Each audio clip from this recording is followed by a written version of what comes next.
नमस्कार, मैं आपकी होस्ट नेहा और आप देख रहे हैं टीवी द्वापरा। इस वक्त की सबसे बड़ी और पावन खबर, प्रधानमंत्री नरेंद्र मोदी ने प्रयागराज के संगम में डुबकी लगाई और मां गंगा का आशीर्वाद लिया। देश की सांस्कृतिक और आध्यात्मिक धरोहर महाकुंभ में पीएम मोदी की इस भक्ति यात्रा ने एक नई ऊर्जा का संचार कर दिया है। भगवा वस्त्र, गले में रुद्राक्ष की माला, मंत्रोच्चार के बीच संगम स्नान और सूर्य को अर्घ। यह दृश्य न केवल भक्तों को श्रद्धा को और गहरा करता है, बल्कि भारतीय संस्कृति की सनातन परंपराओं को भी पुनर्जीवित करता है। पीएम मोदी का यह दौरा महज एक राजनीतिक यात्रा नहीं, बल्कि आध्यात्मिकता से ओतप्रोत एक दिव्य संकल्प की झलक भी है। आइए आपको दिखाते हैं कि प्रयागराज में आज का दिन किस तरह से ऐतिहासिक बन गया। प्रधानमंत्री नरेंद्र मोदी का प्रयागराज में दूसरा महाकुंभ दौरा। इससे पहले 13 दिसंबर को उन्होंने यहां दर्शन किए थे, लेकिन आज का दिन खास था क्योंकि आज पीएम मोदी ने संगम में स्वयं डुबकी लगाकर करोड़ों श्रद्धालुओं की भावना से खुद को जोड़ा है। जब पीएम मोदी ने पवित्र जल में प्रवेश किया तो पूरा वातावरण मंत्रों से गूंज गया था और वैदिक ऋचाओं के बीच में उन्होंने अकेले ही संगम में स्नान किया, सूर्य को अर्घ दिया। इसके बाद मां गंगा का पूजन किया, उन्हें दूध अर्पित किया और एक साड़ी भी चढ़ाई। पीएम मोदी ने खुद इस आध्यात्मिक अनुभव को अपने सोशल मीडिया पर साझा करते हुए लिखा कि महाकुंभ में आज पवित्र संगम में डुबकी लगाकर मैं करोड़ों लोगों की तरह धन्य हुआ। मां गंगा सभी को असीम शांति, बुद्धि और अच्छा स्वास्थ्य दे। यह केवल एक धार्मिक अनुष्ठान नहीं था, बल्कि यह भारत की सनातन परंपराओं का विश्व मंच पर गौरव बढ़ाने वाला पल था। दोस्तों, संगम स्नान केवल एक धार्मिक क्रिया नहीं, बल्कि एक आध्यात्मिक और सांस्कृतिक धरोहर भी है। जब प्रधानमंत्री मोदी संगम में डुबकी लगाते हैं तो वे केवल अपनी व्यक्तिगत आस्था ही नहीं दर्शाते, बल्कि यह भी संदेश देते हैं कि भारत की आध्यात्मिक शक्ति कितनी विराट और जीवंत है। महाकुंभ में संगम स्नान का महत्व अत्यधिक पौराणिक और ऐतिहासिक है। शास्त्रों में कहा गया है कि कुंभ के दौरान संगम में स्नान करने से जन्म जन्मांतर के पाप कट जाते हैं और मोक्ष की प्राप्ति होती है। पीएम मोदी का इस पावन संगम में स्नान करना केवल एक परंपरा नहीं है और उसका पालन करना ही नहीं है, बल्कि पूरे देश को एकता, श्रद्धा और आत्मशुद्धि का संदेश देना भी है। महाकुंभ में करोड़ों श्रद्धालुओं की उपस्थिति को देखते हुए सुरक्षा व्यवस्था कड़ी कर दी गई है।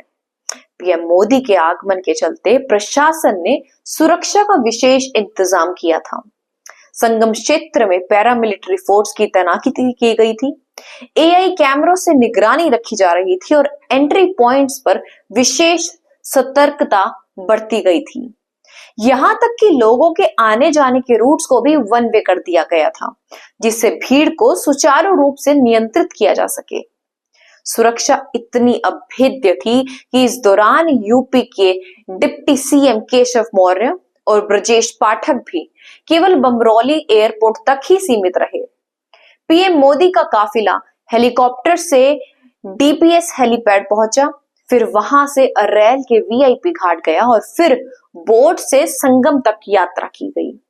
यह सारी तैयारियां यह सुनिश्चित करने के लिए की गई थी कि श्रद्धालुओं को किसी भी प्रकार की परेशानी ना हो और महाकुंभ का यह ऐतिहासिक क्षण सुगम और दिव्य बना रहे। 13 जनवरी से शुरू हुए महाकुंभ में अब तक करीब 40 करोड़ से अधिक श्रद्धालु संगम में स्नान कर चुके हैं। यह आस्था और भक्ति का ऐसा महासागर है जिसकी कोई सीमा नहीं। महाकुंभ में अब तक कई बड़े राजनेता और हस्तियां भी पहुंच चुकी हैं। केंद्रीय गृह मंत्री अमित शाह, रक्षा मंत्री राजनाथ सिंह, केंद्रीय मंत्री किरेन रिजिजू और यूपी के पूर्व सीएम अखिलेश यादव भी संगम में आस्था की डुबकी लगा चुके हैं।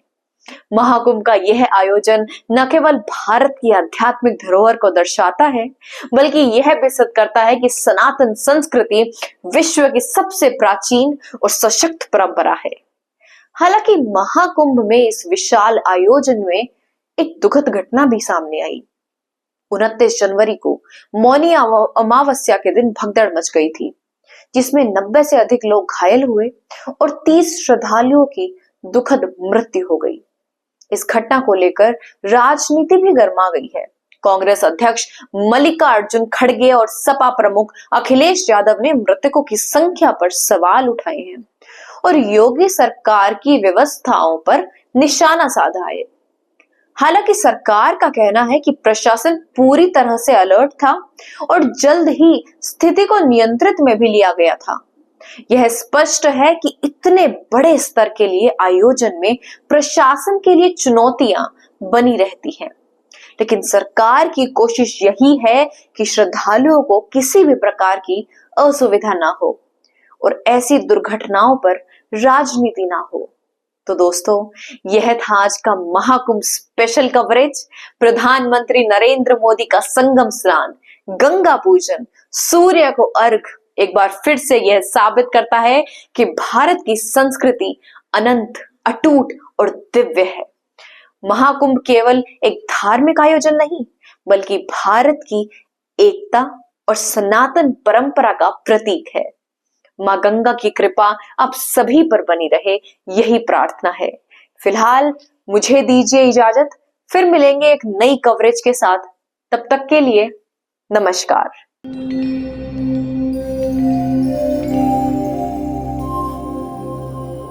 टीवी द्वापरा, संभवामि युगे युगे। अगर ये प्रोग्राम आपको अच्छी लगी तो लाइक, शेयर और कमेंट करें। टीवी द्वापरा के प्रोग्राम्स को हमेशा देखने के लिए सब्सक्राइब करें, बेल आइकॉन दबाएं।